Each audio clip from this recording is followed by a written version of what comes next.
ನಮಸ್ಕಾರ. ಉತ್ತರ ಕರ್ನಾಟಕ ನ್ಯೂಸ್ನ ಬೀದರ್ ನ್ಯೂಸ್ ರೌಂಡಪ್ಗೆ ಸ್ವಾಗತ. ನಾನು ಹನುಮಂತ್ ದೇಶ್ಮುಖ್. ಬನ್ನಿ ಕ್ವಿಕ್ ಆಗಿ ನೋಡೋಣ ಬೀದರ್ ಜಿಲ್ಲೆ ಮತ್ತು ಜಿಲ್ಲೆಗೆ ಸಂಬಂಧಪಟ್ಟಂತ ಇಂದಿನ ಪ್ರಮುಖ ಸುದ್ದಿಗಳನ್ನು.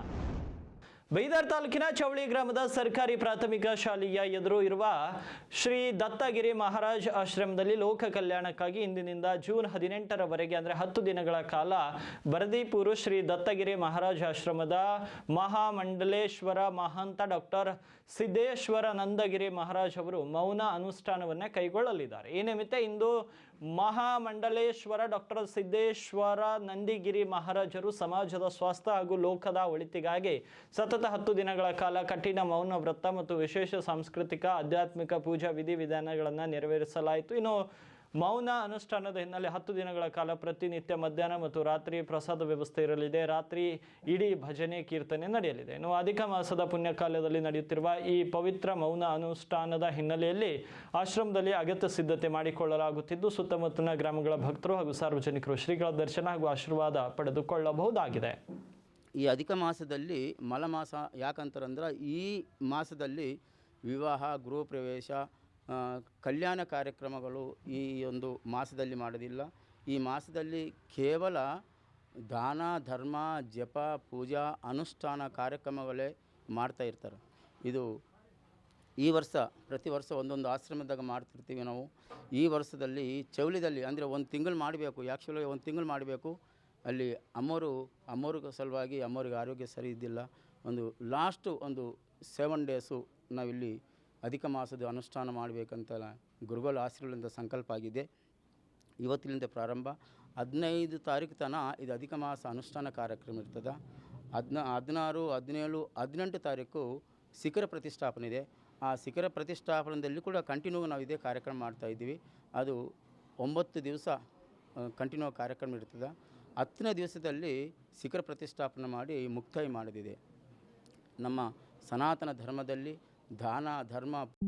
ಮಾಜಿ ಸಚಿವ ಹಾಗೂ ಶಾಸಕರಾದ ಪ್ರಭು ಬಿ ಚವ್ಹಾಣ್ ಅವರು ಔರಾದ್ ತಾಲೂಕಿನ ಚಿಂತಾಕಿಯಲ್ಲಿ ನಿರ್ಮಿಸಲಾದ ನೂತನ ಡಾಕ್ಟರ್ BR ಅಂಬೇಡ್ಕರ್ ಬಾಲಕಿಯರ ವಸತಿ ಶಾಲೆಗೆ ನಿನ್ನೆ ಭೇಟಿಯನ್ನು ನೀಡಿ ಕಾಮಗಾರಿಯನ್ನು ಪರಿಶೀಲಿಸಿದರು. ಶಾಲೆಯ ತರಗತಿ ಕೊಠಡಿಗಳು, ಪ್ರಯೋಗಾಲಯ, ಕಂಪ್ಯೂಟರ್ ಕೊಠಡಿ, ವಸತಿ ನಿಲಯ, ಕಿಚನ್ ಹಾಲ್ ಸೇರಿದಂತೆ ವಿವಿಧ ವಿಭಾಗಗಳಿಗೆ ಭೇಟಿ ನೀಡಿದ ಅವರು ವಸತಿ ಶಾಲೆಯ ಸಂಪೂರ್ಣ ಆವರಣದಲ್ಲಿ ಸಂಚರಿಸಿ ಸೌಲಭ್ಯಗಳು ಹಾಗೂ ಕಾಮಗಾರಿಯ ಕುರಿತು ಅಧಿಕಾರಿಗಳಿಂದ ವಿವರವಾದ ಮಾಹಿತಿಯನ್ನು ಪಡೆದರು. ಈ ಸಂದರ್ಭದಲ್ಲಿ ಮಾತನಾಡಿದ ಅವರು ಈ ಭಾಗದಲ್ಲಿ SC ST ಸಮುದಾಯದ ವಿದ್ಯಾರ್ಥಿಗಳಿಗಾಗಿ ವಸತಿ ಶಾಲೆಗಳ ಕೊರತೆ ಇತ್ತು. ಹಲವು ವರ್ಷಗಳಿಂದ ಸ್ಥಳೀಯ ಜನತೆ ವಸತಿ ಶಾಲೆ ನಿರ್ಮಾಣಕ್ಕೆ ಬೇಡಿಕೆ ಸಲ್ಲಿಸುತ್ತಿದ್ದರು. ಗ್ರಾಮ ಸಂಚಾರದ ಸಂದರ್ಭದಲ್ಲಿ ಸಾರ್ವಜನಿಕರು ಈ ವಿಷಯವನ್ನು ಪ್ರಸ್ತಾಪಿಸಿ ವಿದ್ಯಾರ್ಥಿಗಳ ಶೈಕ್ಷಣಿಕ ಅನುಕೂಲಕ್ಕಾಗಿ ವಸತಿ ಶಾಲೆ ಸ್ಥಾಪಿಸುವಂತೆ ಒತ್ತಾಯಿಸುತ್ತಿದ್ದರು. ಜನರ ಬಹುದಿನಗಳ ಕನಸು ಹಾಗೂ ಬೇಡಿಕೆಯನ್ನು ಈಡೇರಿಸುವ ಉದ್ದೇಶದಿಂದ ಹಿಂದೆ ಸಚಿವನಾಗಿದ್ದಾಗ ಅನುದಾನ ಮಂಜೂರು ಮಾಡಿಸಿ ವಸತಿ ಶಾಲೆ ನಿರ್ಮಿಸಿದ್ದೇನೆ ಅಂತ ತಿಳಿಸಿದ್ದಾರೆ.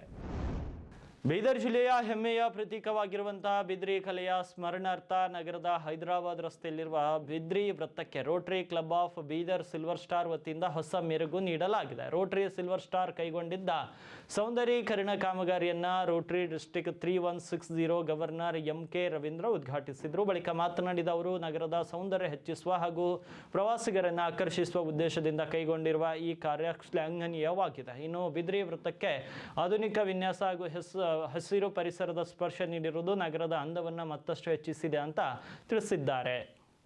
ಈ ದಿನ ಬೀದರ್ ನಗರದಲ್ಲೇ ಒಂದು ಸಂಭ್ರಮ ಆಚರಣೆ. ಬೀದರ್ನ ಒಂದು ಶಕ್ತಿ ಬಿದಿರಿ ಆರ್ಟು.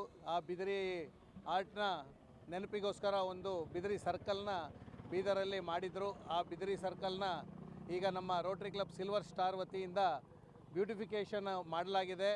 ಪ್ರಥಮವಾಗಿ ನಾನು ಬೀದರ್ ರೋಟರಿ ಕ್ಲಬ್ ಸಿಲ್ವರ್ ಸ್ಟಾರ್ನ ಅಧ್ಯಕ್ಷ ಆದೇಶ್ ಮತ್ತು ಕಾರ್ಯದರ್ಶಿ ಕಿರಣ್ ಹಾಗೂ ಎಲ್ಲ ಅವರ ತಂಡದವರಿಗೆ ನಾನು ಥ್ಯಾಂಕ್ಸ್ ಮತ್ತು ಕಂಗ್ರ್ಯಾಚುಲೇಷನ್ಸ್ ಹೇಳ್ತಾ ಇದ್ದೀನಿ. ಯಾಕೆಂದರೆ ಈ ಥರ ಕೆಲಸಗಳು ಮಾಡಿದಾಗ ಮಾತ್ರ ನಮ್ಮ ರೋಟ್ರಿಯ ಒಂದು ಪಬ್ಲಿಕ್ ಇಮೇಜು ಬೆಳೆಯುತ್ತೆ. ಪಬ್ಲಿಕ್ ಇಮೇಜ್ ಬೆಳೆದಂಗೆಲ್ಲ ಹೊಸ ಸದಸ್ಯರು ನಮ್ಮ ರೋಟ್ರಿಗೆ ಆಗಮಿಸ್ತಾರೆ. ಹೊಸ ಸದಸ್ಯರು ರೋಟ್ರಿಗೆ ಆಗಮಿಸಿದಾಗ ನಮಗೆ ನಮ್ಮ ಮೇಯ್ನ್ ರೋಟ್ರಿ ಫೌಂಡೇಶನ್ಗೆ ಒಂದು ಸಪೋರ್ಟ್ ಸಿಗುತ್ತೆ.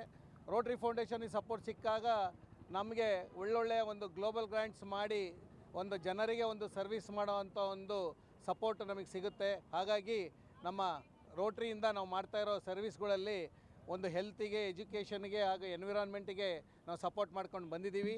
ಹಾಗೆ ಇದು ಸಹ ಪಬ್ಲಿಕ್ ಇಮೇಜು ಸಹ ನಾವು ಭಾಳ ಸಪೋರ್ಟ್ ಮಾಡ್ತಾ ಇದ್ದೀವಿ ಹಾಗೂ ಮುಂದೆನೂ ಮಾಡ್ತೀವಿ. ರೋಟರಿ ಸಿಲ್ವರ್ ಸ್ಟಾರ್ ವತಿಯಿಂದ ಬಿದ್ರಿ ವೃತ್ತಕ್ಕೆ ಹೊಸ ಮೆರುಗು ನೀಡಲಾಗಿದ್ದು, ಇದೇ ವೇಳೆ ಕ್ಲಬ್ನ ಅಧ್ಯಕ್ಷರಾಗಿರುವ ಆದೇಶ್ ರಜನೀಶ್ ವಾಲಿ ಮಾತನಾಡಿ, ಬಿದ್ರಿ ಕಲೆ ಬೀದರ್ನ ಗುರುತು. ಈ ಪರಂಪರೆಯ ಸ್ಮರಣಾರ್ಥವಾಗಿ ಬಿದ್ರಿ ವೃತ್ತಕ್ಕೆ ಹೊಸ ಮೆರುಗು ನೀಡಿದ್ದೇವೆ.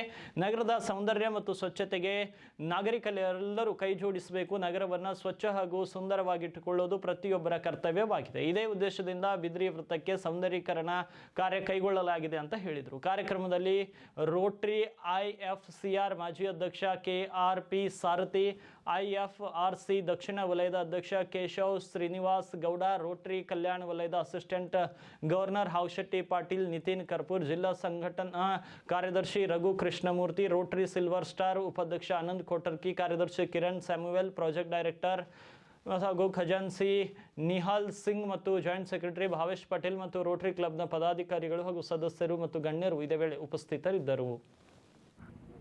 ಎಲ್ಲರಿಗೂ ನಮಸ್ಕಾರ. ಇವತ್ತಿನ ದಿನ ನಾವು RI ಡಿಸ್ಟ್ರಿಕ್ಟ್ 3160 ವತಿಯಿಂದ ಹಾಗೂ ರೋಟರಿ ಕ್ಲಬ್ ಇದೆ ಸಿಲ್ವರ್ ಸ್ಟಾರ್ ಇಲ್ಲಿ ಬಿದ್ರಿ ಚೌಕ್ ಹಾಗೂ ಬಿದ್ರಿ ಡ್ರೈವಲ್ಲಿ ಇದ್ದೀವಿ. ನಾವು beautification of Bidri drive and Bidri circle ಮಾಡಿದ್ದೀವಿ. ನಮ್ಮ ಬಿದ್ರಿ ಕಲೆ, ನಮ್ಮ ಬಿದ್ರಿ ಚೌಕು ಸ್ವಲ್ಪ ಕೆಟ್ಟೋಗಿತ್ತು, ಅದಕ್ಕೆ ನಾವು ಅಡಾಪ್ಟ್ ಮಾಡಿದ್ದೀವಿ. ಅಡಾಪ್ಟ್ ಮಾಡಿ ಅದಕ್ಕೆ ಫುಲ್ಲು ಹೊಸ ಮುಖ ಕೊಟ್ಟಿದ್ದೀವಿ. ಹಾಗೆ ಇಲ್ಲಿ ನಮ್ಮ ಎಂಟ್ರೆನ್ಸ್ಗೆ, ಹೈದ್ರಾಬಾದಿಂದ ಬರೋ ಎಂಟ್ರೆನ್ಸ್ಗೆ ನಮ್ಮ ಇಡೀ ಎಲ್ಲ ಜನರಿಗೆ ರೋಟರಿ ಕ್ಲಬ್ ವತಿಯಿಂದ ಬೀದರ್ ನಗರಕ್ಕೆ ಸುಸ್ವಾಗತ ಮಾಡ್ತಾಯಿದ್ದೀವಿ. ಹಾಗೆ ಅಂಡರ್ ಬ್ರಿಡ್ಜಲ್ಲಿ ನಮ್ಮ ಬೀದರ್ ಜಿಲ್ಲೆಯ ಬಿದ್ರಿ ವರ್ಕ್ ಆಗಿರ್ಬೋದು, ನಮ್ಮ ಬೀದರ್ ಕೋಟೆ ಆಗಿರ್ಬೋದು, ಹಾಗೆ ಅನುಭವ ಮಂಟಪ, ವಿಶ್ವದ ಮೊದಲ ಮೊಟ್ಟ ಪಾರ್ಲಿಮೆಂಟ್ ಸಂಸತ್ತು, ಅದ್ರ ಚಿತ್ರಗಳು ಇದ್ದಾವೆ. ಮತ್ತು ಅಕ್ಕಪಡೆ ಇಲ್ಲೇ ಫಾರ್ಮ್ ಆಗಿದೆ. ರೋಟರಿ ಇಂಟರ್ನ್ಯಾಷನಲ್ದು ಏನೇನು ವ್ಯಾಲ್ಯೂಸ್ ಇದೆ, ಇಡೀ ಅವರ ಇನ್ಸ್ಟಿಟ್ಯೂಷನ್ ಆರ್ಗನೈಸೇಷನ್ ಎಲ್ಲ ವ್ಯಾಲ್ಯೂಸ್ ಇದೆ, ಅದು ಎಲ್ಲ ಈ ಅಂಡರ್ ಪಾಸಲ್ಲಿ ಇದೆ. ಹಾಗೆ ಮತ್ತು ಒಂದು ಸೋಷಲ್ ಮೆಸೇಜು ಎಲ್ಲ ಇದರಲ್ಲಿ ಇದೆ. ನಮ್ಮ DG ಸರ್ ಬಂದಿದ್ದಾರೆ, DGN ಸರ್ ಬಂದಿದ್ದಾರೆ, ಹಾಗೆ ಎಲ್ಲ ಸೀನಿಯರ್ ರಿಟೈರೆನ್ಸ್ ನಮಗೆ ಹೆಲ್ಪ್ ಮಾಡಿದ್ದಾರೆ. ಎಲ್ಲರಿಗೆ ಧನ್ಯವಾದಗಳು.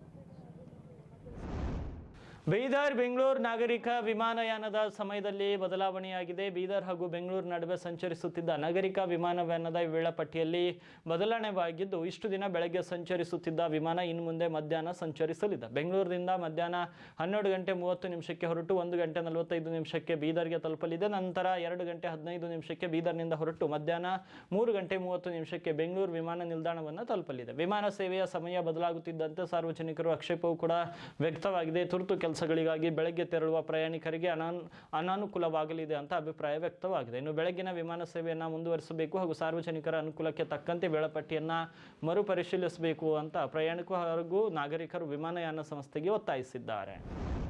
ಗ್ರಾಮೀಣಾಭಿವೃದ್ಧಿ ಮತ್ತು ಪಂಚಾಯತ್ ರಾಜ್ ಇಲಾಖೆಯಲ್ಲಿ 25,540 ಮಂಜೂರಾದ ಹುದ್ದೆಗಳಿದ್ದು, ಈ ಪೈಕಿ ಖಾಲಿ ಇರುವ 8,770 ಹುದ್ದೆಗಳ ಪೈಕಿ 4,000 ಹುದ್ದೆಯ ಭರ್ತಿಗೆ ಕ್ರಮ ಕೈಗೊಳ್ಳಲಾಗುವುದು ಅಂತ ಗ್ರಾಮೀಣಾಭಿವೃದ್ಧಿ ಮತ್ತು ಪಂಚಾಯತ್ ರಾಜ್ ಸಚಿವ ಈಶ್ವರ್ ಖಂಡ್ರೆ ತಿಳಿಸಿದ್ದಾರೆ. ಬೆಂಗಳೂರಿನಲ್ಲಿ ಸುದ್ದಿಗೋಷ್ಠಿ ನಡೆಸಿ ಮಾತನಾಡಿದ ಖಂಡ್ರೆ, ಎ ವರ್ಗದ 268, ಬಿ ವರ್ಗದ 1,079, ಸಿ ವರ್ಗದ 5,294, ಡಿ ವರ್ಗದ 2,129 ಹುದ್ದೆಗಳು ಖಾಲಿ ಇದ್ದು, ಈ ಪೈಕಿ ಎಲ್ಲ ವರ್ಗದ ಹುದ್ದೆಗಳ ಪೈಕಿ 4,000 ಹುದ್ದೆಗಳ ಭರ್ತಿಗೆ ಕ್ರಮ ವಹಿಸಲು ಅಧಿಕಾರಿಗಳಿಗೆ ಸೂಚನೆ ನೀಡಲಾಗಿದೆ ಅಂತ ತಿಳಿಸಿದರು. ಕರ್ನಾಟಕ ಲೋಕ ಸೇವಾ ಆಯೋಗ ಮತ್ತು ಕರ್ನಾಟಕ ಪರೀಕ್ಷಾ ಪ್ರಾಧಿಕಾರದಿಂದ ಈ ಎಲ್ಲ ಹುದ್ದೆಗಳನ್ನು ಪಾರದರ್ಶಕವಾಗಿ ಭರ್ತಿ ಮಾಡಲು ಸೂಚಿಸಲಾಗಿದೆ ಅಂತ ಅವರು ತಿಳಿಸಿದ್ದಾರೆ. ಈ ಪೈಕಿ 8,770 ಹುದ್ದೆ ಇವತ್ತು ಖಾಲಿ ಇದೆ. 8,770 ಹುದ್ದೆಗಳು, 8,770 ಹುದ್ದೆಗಳು ಭರ್ತಿ ಬೇಕು ಅನ್ನೋಂಥದ್ದು ನಮ್ಮ ಉದ್ದೇಶ ಇದೆ. ಹೀಗಾಗಿ ಈಗಾಗಲೇ ಏನು 56,000 ಹುದ್ದೆಗಳು ಭರ್ತಿ ಮಾಡಬೇಕು ಅಂತ ತೀರ್ಮಾನ ಮಾಡಿದ್ದೇವೆ. ಅದರಲ್ಲಿ ಸುಮಾರು 1,400 ಹುದ್ದೆಗಳು ನಮಗೆ ಭರ್ತಿ ಮಾಡಲಿಕ್ಕೆ ಅನುಮೋದನೆ ಆಗಿದೆ. ಮತ್ತು ಕಲ್ಯಾಣ ಕರ್ನಾಟಕ ಭಾಗದ ಹುದ್ದೆಗಳೇನು ಖಾಲಿ ಇದೆ, ಆ ಎಲ್ಲ ಹುದ್ದೆಗಳು ಭರ್ತಿ ಮಾಡಬೇಕು ಅನ್ನುವಂಥ ಸೂಚನೆಯನ್ನು ನಾನು ಈಗಾಗಲೇ ಕೊಟ್ಟಿದ್ದೇನೆ. ಹೀಗಾಗಿ ಬೆಂಗಳೂರಿನಲ್ಲಿಂದು ನಾನು ಈ ಒಂದು ಸಭೆಯಲ್ಲಿ ನೋಡಿದಾಗ ಎ ವರ್ಗದ 268 ಹುದ್ದೆಗಳು, ಬಿ ವರ್ಗದ 1,079 ಹುದ್ದೆಗಳು, ಸಿ ವರ್ಗದ 5,294 ಹುದ್ದೆಗಳು, ಡಿ ವರ್ಗದ 2,121 ಹುದ್ದೆಗಳು ಇವು ಖಾಲಿ ಇದೆ. ಎ ವರ್ಗದ 268 ಹುದ್ದೆಗಳು, ಬಿ ವರ್ಗದ 1,079 ಹುದ್ದೆಗಳು, ಸಿ ವರ್ಗದ 5,294 ಹುದ್ದೆಗಳು, ಡಿ ವರ್ಗದ 2,129 ಹುದ್ದೆಗಳು ಖಾಲಿ ಇದೆ. ಈ ಪೈಕಿ ಎಲ್ಲ ವರ್ಗದ ಹುದ್ದೆಗಳ ಪೈಕಿ ಕನಿಷ್ಠ 4,000 ಹುದ್ದೆಗಳು ಭರ್ತಿ ಮಾಡಿಕೊಳ್ಳಿಕ್ಕೆ ಕ್ರಮ ವಹಿಸಬೇಕು ಅಂತ ಹೇಳಿ ಈಗಾಗಲೇ ನಾನು ಹೇಳಿದ್ದೇನೆ. ಅದರಲ್ಲಿ 1400 ಹುದ್ದೆಗಳು ಈಗಾಗಲೇ ಮಂಜೂರಾತಿ ಆಗಿದ್ದಾವೆ. ಆ ಹುದ್ದೆಗಳು ಒಂದು ವಾರ ಒಳಗಾಗಿ ಅದು ನೋಟಿಫೈ ಮಾಡ್ತೀವಿ. ಆದಷ್ಟು ಶೀಘ್ರದಲ್ಲಿ ಎಲ್ಲಿ ಇವತ್ತು ಔರಾದ್ ಬಿ ಪಟ್ಟಣದಲ್ಲಿ ನಿರ್ಮಾಣವಾಗುತ್ತಿರುವ ನೂತನ ಕೋರ್ಟ್ ಕಾಂಪ್ಲೆಕ್ಸ್ ಕಾಮಗಾರಿ ಸ್ಥಳಕ್ಕೆ ಇಂದು ಶಾಸಕ ಪ್ರಭು ಬಿ ಚವ್ಹಾಣ್ ಭೇಟಿ ನೀಡಿ ಪರಿಶೀಲನೆ ನಡೆಸಿದರು. 13,20,00,000 ವೆಚ್ಚದಲ್ಲಿ ನಿರ್ಮಾಣವಾಗುತ್ತಿರುವ ಈ ಬಹುಮಹಡಿ ಕಟ್ಟಡದ ಕಾಮಗಾರಿ ಪ್ರಗತಿ, ಗುಣಮಟ್ಟ ಮತ್ತು ಸೌಲಭ್ಯಗಳ ಬಗ್ಗೆ ಅಧಿಕಾರಿಗಳಿಂದ ಮಾಹಿತಿ ಪಡೆದರು. ಈ ವೇಳೆ ಗುತ್ತಿಗೆದಾರರು ಬಿಲ್ ಪಾವತಿ ವಿಳಂಬದಿಂದ ಕಾಮಗಾರಿ ನಿಧಾನವಾಗುತ್ತಿದೆ ಅಂತ ತಿಳಿಸಿದರು. ಔರಾದ್ ತಾಲೂಕಿಗೆ ಭವ್ಯ ಹಾಗೂ ಆಧುನಿಕ ಕೋರ್ಟ್ ಕಾಂಪ್ಲೆಕ್ಸ್ ನಿರ್ಮಾಣ ಮಾಡುವುದು ತಮ್ಮ ಬಹುದಿನಗಳ ಕನಸಾಗಿತ್ತು ಅಂತ ಚವ್ಹಾಣ್ ತಿಳಿಸಿದರು. ಸುಮಾರು 1.15 ಎಕರೆ ಪ್ರದೇಶದಲ್ಲಿ ನಿರ್ಮಾಣವಾಗುತ್ತಿರುವ ಕಟ್ಟಡದಲ್ಲಿ ಕೋರ್ಟ್ ಹಾಲ್ಗಳು, ನ್ಯಾಯಾಧೀಶರ ಕೊಠಡಿಗಳು, ಗ್ರಂಥಾಲಯ ಸೇರಿದಂತೆ ಅಗತ್ಯ ಸೌಲಭ್ಯಗಳನ್ನು ಕಲ್ಪಿಸಲಾಗುತ್ತಿದೆ ಅಂತ ಶಾಸಕ ಚವ್ಹಾಣ್ ತಿಳಿಸಿದ್ದಾರೆ. ಇನ್ನು ಕಾಮಗಾರಿ ಗುಣಮಟ್ಟದಿಂದ ಹಾಗೂ ನಿಗದಿತ ಅವಧಿಯೊಳಗೆ ಪೂರ್ಣಗೊಳಿಸುವಂತೆ ಅಧಿಕಾರಿಗಳು ಮತ್ತು ಗುತ್ತಿಗೆದಾರರಿಗೆ ಸೂಚಿಸಿದ ಅವರು ಕೋರ್ಟ್ ಆವರಣದಲ್ಲಿ ಉದ್ಯಾನವನ ಹಾಗೂ ಸಸಿ ನೆಡುವ ಮೂಲಕ ಹಸಿರು ವಾತಾವರಣ ನಿರ್ಮಿಸಲು ಕ್ರಮ ಕೈಗೊಳ್ಳುವಂತೆ ಸಲಹೆ ನೀಡಿದರು. ಮಹಿಳಾ ಮತ್ತು ಮಕ್ಕಳ ಅಭಿವೃದ್ಧಿ ಇಲಾಖೆಯ ಉಪನಿರ್ದೇಶಕ ಶ್ರೀಧರ್ ಹಾಗೂ ಸಂತಪೂರು ಶಿಶು ಅಭಿವೃದ್ಧಿ ಯೋಜನಾಧಿಕಾರಿ ಇಮನ್ಲಪ್ಪ ಕೆ ಅವರು ವರ್ಗಾವಣೆ ಆದೇಶ ಹೊರಡಿಸಿದರೂ ಕೂಡ ಇನ್ನೂ ಕರ್ತವ್ಯದಿಂದ ಬಿಡುಗಡೆಯಾಗದೆ ಬೀದರ್ ಜಿಲ್ಲೆಯಲ್ಲಿಯೇ ಕಾರ್ಯನಿರ್ವಹಿಸುತ್ತಿರುವ ಕುರಿತು ಬೀದರ್ ಜಿಲ್ಲಾಧಿಕಾರಿಗಳಿಗೆ ದೂರು ಸಲ್ಲಿಸಲಾಗಿದೆ. ರಾಹುಲ್ ಗಾಂಧಿ ವಿಚಾರ ಮಂಚನ ಜಿಲ್ಲಾಧ್ಯಕ್ಷರಾದ ಪ್ರೇಮ್ನಾಥ್ ಆರ್ ಗಾಂವ್ಕರ್ ಅವರು ಸಲ್ಲಿಸಿರುವ ದೂರಿನಲ್ಲಿ ಇಬ್ಬರು ಅಧಿಕಾರಿಗಳನ್ನು ಮೇ 27, 2026 ತಕ್ಷಣದಿಂದ ಜಾರಿಗೆ ಬರುವಂತೆ ವರ್ಗಾವಣೆ ಆದೇಶ ಹೊರಡಿಸಲಾಗಿತ್ತು. ಸುಮಾರು 12 ದಿನಗಳು ಕಳೆದರೂ ಕೂಡ ಸಂಬಂಧಿತ ಅಧಿಕಾರಿಗಳು ಇನ್ನೂ ಕರ್ತವ್ಯದಿಂದ ಬಿಡುಗಡೆಯಾಗದೆ ಬೀದರ್ ಜಿಲ್ಲೆಯಲ್ಲಿಯೇ ಸೇವೆ ಮುಂದುವರಿಸುತ್ತಿದ್ದಾರೆ. ಇದರಿಂದ ಇಲಾಖೆಯ ವರ್ಗಾವಣೆ ಆದೇಶವನ್ನು ಉಲ್ಲಂಘಿಸಿರುವಂತಾಗಿದೆ ಎಂದು ದೂರಿನಲ್ಲಿ ಆರೋಪಿಸಲಾಗಿದೆ. ಇನ್ನು ವರ್ಗಾವಣೆ ಆದೇಶವನ್ನು ಪಾಲಿಸದ ಅಧಿಕಾರಿಗಳ ವಿರುದ್ಧ ಸೂಕ್ತ ತನಿಖೆ ನಡೆಸಿ ಕಾನೂನು ಕ್ರಮ ಕೈಗೊಳ್ಳುವಂತೆ ಜಿಲ್ಲಾಧಿಕಾರಿಗಳಿಗೆ ಪ್ರೇಮ್ನಾಥ್ ಆರ್ ಗಾಂವ್ಕರ್ ಅವರು ಮನವಿ ಮಾಡಿದ್ದಾರೆ. ಗಡಿ ಭಾಗದಲ್ಲಿ ನಾಡೋಜ ಡಾಕ್ಟರ್ ಬಸವಲಿಂಗ ಪಟ್ಟದೇವರು ಸಮಾಜ ಸೇವೆಗೆ ಬದುಕು ಮುಡಿಪಾಗಿಟ್ಟಿದ್ದಾರೆ. ಬಡ ಮಕ್ಕಳಿಗೆ ಗುಣಾತ್ಮಕ ಶಿಕ್ಷಣ ಜೊತೆಗೆ ಅನಾಥ ಮಕ್ಕಳಿಗೆ ಅನ್ನ, ಅಕ್ಷರ, ಆಶ್ರಯ ನೀಡುವ ಮೂಲಕ ಮಕ್ಕಳಲ್ಲಿ ಸೇವೆಯಲ್ಲಿ ನಿಜವಾದ ದೇವರನ್ನ ಕಾಣುತ್ತಿದ್ದಾರೆ ಎಂದು ಯಾದಗಿರಿ ಜಿಲ್ಲೆಯ ಗುರುಮಿಟ್ಕಲ್ ಕ್ಷೇತ್ರದ ಶಾಸಕ ಶರಣಗೌಡ ಕಂದಕೂರ್ ಅಭಿಪ್ರಾಯಪಟ್ಟರು. ತಾಲೂಕಿನ ಕರಡ್ಯಾಳ್ ಚನ್ನಬಸವೇಶ್ವರ ಗುರುಕುಲದ ಅನುಭವ ಮಂಟಪದಲ್ಲಿ ಹಿರೇಮಠ ಸಂಸ್ಥಾನ ವಿದ್ಯಾಪೀಠ ಟ್ರಸ್ಟ್ ವತಿಯಿಂದ ಸೋಮವಾರ ಆಯೋಜಿಸಿದ ಚನ್ನಬಸವೇಶ್ವರ ಗುರುಕುಲ ಪ್ರೌಢಶಾಲೆಯ ಎಸ್ಎಸ್ಎಲ್ಸಿ ಸಾಧಕ ವಿದ್ಯಾರ್ಥಿಗಳ ಪ್ರತಿಭಾ ಪುರಸ್ಕಾರ ಸಮಾರಂಭದಲ್ಲಿ ಕಾರ್ಯಕ್ರಮವನ್ನು ಉದ್ಘಾಟಿಸಿ ಅವರು ಮಾತನಾಡಿದರು. ಮಠದ ಆಸ್ತಿ, ಅಂತಸ್ತು, ಅಧಿಕಾರಕ್ಕಾಗಿ ಜಗಳವಾಡುವ ಮಠಾಧೀಶರು ನಮ್ಮ ಮಧ್ಯೆ ಸಾಕಷ್ಟಿದ್ದಾರೆ. ಆದರೆ ಅನಾಥ ಮಕ್ಕಳ ಆಶ್ರಯ ಮತ್ತು ಸೇವೆಗೈಯಲ್ಲೂ ಡಾಕ್ಟರ್ ಬಸವಲಿಂಗ ಪಟ್ಟದೇವರು ನ್ಯಾಯಾಲಯ ಕಟಕಟೆ ಹತ್ತಿದ್ದು ಮಾದರಿ ಅನಿಸಿದೆ. ಇಂತಹ ಸ್ವಾಮೀಜಿ ಸಮಾಜದಲ್ಲಿ ಸಿಗುವುದು ಅಪರೂಪ ಎಂದರು. ಇನ್ನು ಹೆತ್ತವರಿಗೆ ಬೇಡವಾದ ಮಕ್ಕಳನ್ನು ಕರೆತಂದು ಶಿಕ್ಷಣ ಸಂಸ್ಕಾರ ಕಲ್ಪಿಸಿ ಇದುವರೆಗೂ ಮಕ್ಕಳಿಲ್ಲದ 107 ಕುಟುಂಬಗಳಿಗೆ ಮಕ್ಕಳನ್ನು ಹಸ್ತಾಂತರಿಸಿ ಅವರ ಬಾಳು ಬೆಳಗಿಸಿ ನಿಜವಾದ ಸಮಾಜ ಸೇವೆಗೈಯುತ್ತಿದ್ದಾರೆ ಅಂತ ಮೆಚ್ಚುಗೆ ವ್ಯಕ್ತಪಡಿಸಿದರು.